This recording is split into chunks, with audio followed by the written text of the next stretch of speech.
Hello everyone, मैं राजकुमार आप सभी का वेलकम करता हूं विवान क्लासेज के इस ऑनलाइन प्लेटफॉर्म पर। बच्चों, आज का अपना चैप्टर रहेगा दहन और ज्वाला। आज के इस वीडियो में अपने दहन के बारे में विस्तार चर्चा करेंगे। नेक्स्ट जो वीडियो रहेगा उसके अंदर अपने ज्वाला का अध्ययन करेंगे। तो बच्चों, बिना किसी देरी के अपना आज का वीडियो स्टार्ट कर लेते हैं। दहन क्या होता है? दहन वह रासायनिक प्रक्रम है जिसमें कोई पदार्थ जब ऑक्सीजन से विक्रिया करता है तो परिणाम स्वरूप ऊष्मा का उत्पादन करता है। यहाँ पर यही लिखा है पढ़ने, वह रासायनिक प्रक्रम जिसमें कोई पदार्थ ऑक्सीजन से विक्रिया करके ऊष्मा प्रदान करता है दहन कहलाता है। क्या कहलाता है? दहन कहलाता है। यदि इसको अपने एक अभिक्रिया से समझें तो अभिक्रिया कुछ इस प्रकार से रहेगी। जब मैग्नीशियम धातु अभिक्रिया करती है ऑक्सीजन के साथ में तो वह मैग्नीशियम ऑक्साइड प्रदान करती है, या फिर ये कहें मैग्नीशियम का जब फीता ऑक्सीजन की उपस्थिति में जलाया जाता है तो वह मैग्नीशियम ऑक्साइड की सफ़ेद जो राख है वो हमें प्राप्त होती है। ये अभिक्रिया है। इसी के साथ में जब आप दूसरी अभिक्रिया भी देखना चाहें तो यहाँ पर जब कास्ट कोयला या फिर कार्बन को जलाया जाता है ऑक्सीजन की उपस्थिति में तो कार्बन यहाँ पर आपको कार्बन डाइऑक्साइड प्रदान करेगा। इसके साथ में आपको हीट प्राप्त होगी और कुछ आपको लाइट भी यहाँ पर प्राप्त होगी, मतलब प्रकाश और ऊष्मा भी इसके साथ में आपको मिलती है। अब यदि बात करें दाह्य पदार्थों की, अब दहन हो रहा है तो जाहिर सी बात है कुछ ना कुछ तो उसमें जल रहा होगा। तो दाह्य पदार्थ क्या कहलाते हैं? ऐसे पदार्थ जो दहन की क्रिया के दौरान जलते हैं, या फिर इसकी परिभाषा देखें तो दहन की प्रक्रिया में जिस पदार्थ का दहन होता है वह दाह्य पदार्थ कहलाते हैं। यानी कि जो पदार्थ जलते हैं दहन की प्रक्रिया के दौरान वो क्या कहलाते हैं? दाह्य पदार्थ कहलाते हैं। दूसरा, यहाँ पर ऐसे पदार्थ जो नहीं जलते, सारे पदार्थ तो नहीं जलते, इसलिए ऐसे पदार्थ जो जलते नहीं हैं उनको अदाह्य पदार्थ कहते हैं। दहन की प्रक्रिया में जिस पदार्थ का दहन नहीं होता है वह क्या कहलाते हैं?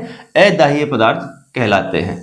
यहाँ पर दाह्य और अदाह्य जो पदार्थ हैं उनका अपने अध्ययन करने के लिए यहाँ पर एक टेबल काम में ली है। इस टेबल के आधार पर अपने डिस्कस कर लेते हैं कि कौन सा पदार्थ है जो दाह्य है और कौन सा अदाह्य है, कौन सा जलता है कौन सा नहीं जलता। चलो फटाफट आप इन सारे जो हैं इनके आगे टिक लगा लें। जो जलता है उसके आगे राइट यहाँ टिक लगा लेंगे, जो नहीं जलता उसके आगे आप इस तरह से रोंग का टिक लगा लें। यहाँ पर वीडियो को एक बार आप पुश कर लें। अभी अपने यहाँ चर्चा कर लेते हैं। लकड़ी आपको पता है जलती है, कागज भी जलता है, मिट्टी का तेल भी जलता है, पत्थर का टुकड़ा नहीं जलता। तो यहाँ पर आप जो है असत्य का जो निशान है वो आप यहाँ पर लगा देंगे। स्ट्रो कागज की हो चाहे प्लास्टिक की, दोनों ही सूरत में जलती है। डीजल का दहन होता है, जलता है। कास्ट कोयला भी दहन होता है, देखिए आपने यहाँ पर अभिक्रिया भी लिखी थी। इसके बाद में माचिस की तीलियाँ बिल्कुल जल जाती हैं। कांच तो नहीं जलता, लोहे की कील भी नहीं जलती। एलपीजी का दहन होता है, सीएनजी का भी होता है, पेट्रोल का भी होता है। तो जो आपने टिक मार्क किए थे एक बार आप इसको क्रॉस चेक कर लें कौन सा आपका सही है और कौन सा आपका गलत जवाब है। इसके बाद में अपने आगे चर्चा कर लेते हैं ज्वलन ताप पर। अब ज्वलन ताप क्या होता है? बच्चों, आपने यहाँ पर देखा कुछ चीज़ें तो जल गई, कुछ नहीं जली। लेकिन जब भी आप कोई चीज़ जलाते हैं तो क्या देखते हैं कि जैसे आप माचिस की तीली से जलाना चाहें कागज को आप आसानी से जला लेते हैं, लेकिन यदि आपको वही माचिस की तीली दी जाए और कहा जाए इस लकड़ी को आप जलाइए तो आप डायरेक्ट नहीं जला पाते। उसके लिए आप मिट्टी का तेल काम में लेते हैं या फिर कागज काम में लेते हैं। ऐसा क्यों होता है? ऐसा इसी ज्वलन ताप के कारण होता है। तो ज्वलन ताप होता क्या है? वह न्यूनतम ताप जिस पर कोई पदार्थ जलने लगता है ज्वलन ताप कहलाता है। यानी कि कम से कम वो ताप जो किसी भी पदार्थ को जलने के लिए आवश्यक होता है ज्वलन ताप कहलाता है। और इसके यदि अपने 2-4 उदाहरण पर चर्चा करें तो आप देखते हैं गर्मियों के अंदर कई बार कहीं ना कहीं जंगलों के अंदर आग लग जाती है, लेकिन ऐसा सर्दियों में अक्सर नहीं होता। क्यों होता है? क्योंकि जब कभी गर्मियों के अंदर तापमान बहुत ज़्यादा बढ़ जाता है तो परिणाम स्वरूप जो वहाँ का जो घास पत्तियाँ, जो सूखी घास और पत्तियाँ हैं वो उस ज्वलन ताप को प्राप्त कर लेती हैं जो ज्वलन ताप उन्हें जलने के लिए चाहिए। तो जैसे ही उनका वो ताप मिल जाता है वो आग पकड़ लेती हैं और जलने लग जाती हैं। इसी तरह से एक और अपने प्रयोग करके देखते हैं। तो उसके अंदर आपने यहाँ पर दो जो है छोटे छोटे कप लिए, चाय वाले कप हैं। इन दोनों में से एक कप था उसके अंदर आपने पानी भर दिया और एक कप के अंदर आपने खाली रख लिया।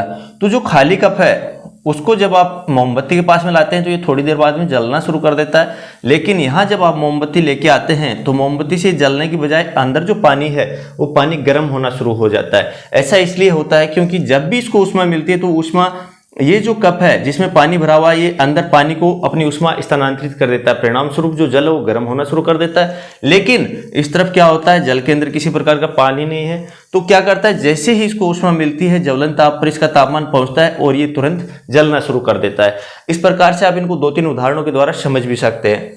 इसके बाद में आता है ज्वलनशील पदार्थ। ऐसे कौन से पदार्थ हैं जो ज्वलनशील हैं? यदि इसकी परिभाषा देखें कि ज्वलनशील पदार्थ क्या होता है, तो जिन पदार्थों का ज्वलन ताप बहुत कम होता है और जो ज्वाला के साथ साथ तीव्रता से आग पकड़ लेते हैं, ज्वलनशील पदार्थ कहलाते हैं। ऐसे पदार्थ जो क्या करते हैं, आसानी से आग पकड़ लेते हैं और तुरंत जलना शुरू कर देते हैं। किसके साथ में? ज्वाला के साथ में, है ना, ज्वाला के साथ में तीव्रता से आग पकड़ लेते हैं और जलना प्रारंभ कर देते हैं। इनको कहते हैं ज्वलनशील पदार्थ। जैसे अल्कोहल है, पेट्रोल है, आप जानते हैं बिल्कुल न्यूनतम तापमान जो है उसके ऊपर भी जल उठता है।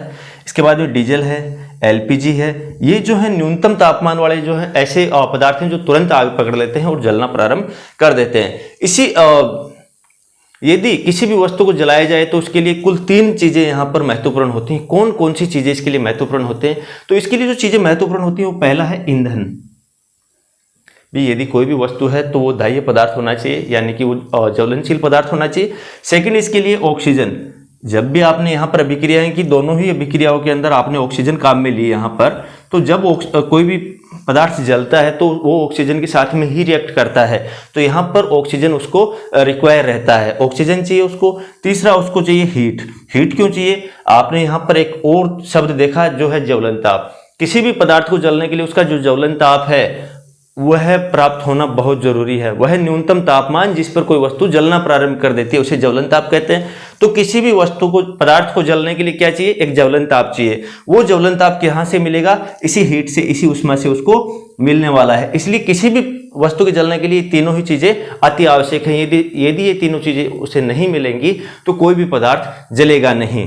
अब यदि इसका एक और अपने उदाहरण देखें तो माचिस की तीली है। माचिस की जो तीली है वो जलती कैसे? ये एक तीली है, ये जलेगी कैसे? रगड़ने वाली सतह पर आप रगड़ते हैं, तुरंत जल उठती है।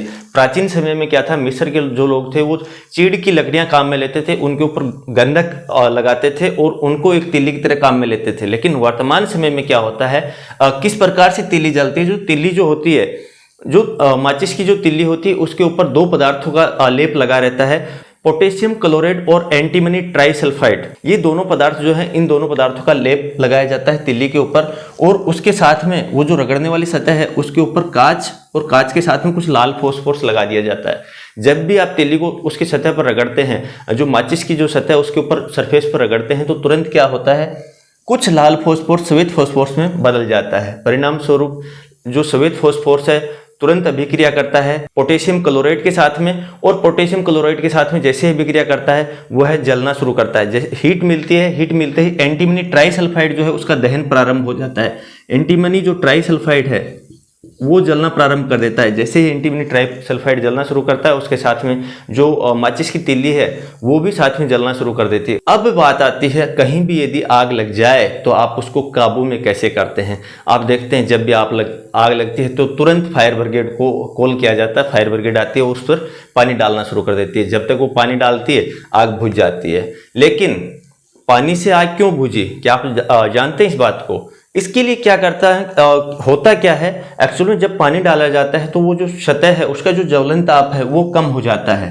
वहां पर जलवाष्प है, जलवाष्प चारों तरफ से उस पदार्थ को घेर लेती है, परिणाम स्वरूप उसको ऑक्सीजन भी कम मिल पाती है, और जो पानी है उस वस्तु को ठंडा कर देता है। और वस्तु जैसे ठंडी होती है उसका ज्वलन ताप जो है न्यून हो जाता है, ज्वलन ताप से नीचा तापमान चला जाता है, तुरंत वहां की आग बुझ जाती है। लेकिन यदि तेल के अंदर आग लग जाए या फिर कहीं विद्युत जो वायर वगैरह हैं उनमें यदि आग लग जाए तो उसके लिए फायर ब्रिगेड को नहीं बुलाया जाता, और फायर ब्रिगेड से वो आग पानी से नहीं बुझाई जाती। ऐसा क्यों होता है?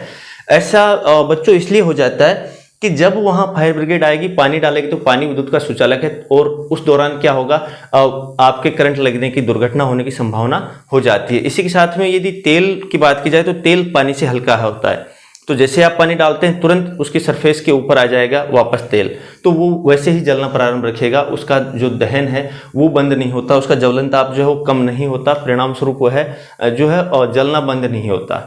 तो इसके लिए आप क्या करते हैं, इसके लिए आप जो अग्निशमन यंत्र होता है उनको काम में लेते हैं। यानी कि वहां पर आप कार्बन डाइऑक्साइड डालते हैं, जैसे कार्बन डाइऑक्साइड का आप वहां पर फैलाव करते हैं, तुरंत कार्बन डाइऑक्साइड जो है वहाँ उस सतह पर जब छोड़ी जाती है तो कार्बन डाइऑक्साइड ऑक्सीजन से भारी होती है, और ऑक्सीजन से भारी होने के कारण वो तुरंत तले के ऊपर एक कवच का निर्माण कर लेती है। परिणाम स्वरूप उसका जो ऑक्सीजन से संपर्क है वो टूट जाता है, यहाँ पर O2 उसको नहीं मिलती, जिससे आग तुरंत बुझ जाती है, तुरंत जो आग है वो जलना बंद कर देती है।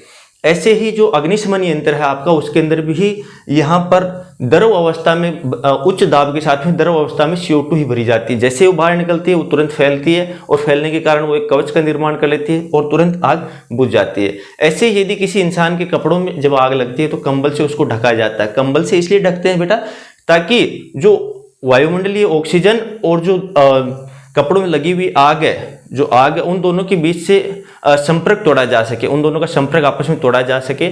जैसे ऑक्सीजन मिलना बंद होगी आग तुरंत बंद हो जाएगी, और जो है व्यक्ति के जो कपड़े जल रहे हैं वो तुरंत जलना बंद कर देंगे। आजकल जो है सोडियम और पोटेशियम के बाइकार्बोनेट का उपयोग भी आग बुझाने में किया जाता है। ऐसा इसलिए किया जाता है, जब सोडियम और पोटेशियम के बाइकार्बोनेट को अधिक मात्रा में कहीं एक सरफेस पर छिड़का जाता है, छोड़ा जाता है, तो परिणामस्वरूप काफी मात्रा में CO2 जो है कार्बन डाइऑक्साइड गैस है वो मुक्त होती है। और कार्बन डाइऑक्साइड गैस आपको पता है भारी होती है ऑक्सीजन से, तो जैसे ही वो नीचे एक कवच का निर्माण कर लेती है तुरंत वहां पर आग जलना बंद हो जाती है। तो बच्चों ये था अपना आज का वीडियो, जिसके अंदर आपने दहन के बारे में देखा। नेक्स्ट जो अपना टॉपिक होगा अगले वीडियो के अंदर वो रहेगा ज्वाला की। ज्वाला किस प्रकार से जलती है, ज्वाला के कौन कौन से भाग होते हैं। इसी के साथ में यदि आप चैनल पर नए हैं तो चैनल को फटाफट सब्सक्राइब कर लीजिए, और इस चैप्टर के hand written notes description box check कीजिएगा, वहाँ ऐप का लिंक है, वहाँ से आप आसानी से प्राप्त कर सकते हैं। ओके बच्चों, थैंक्स फॉर वॉचिंग।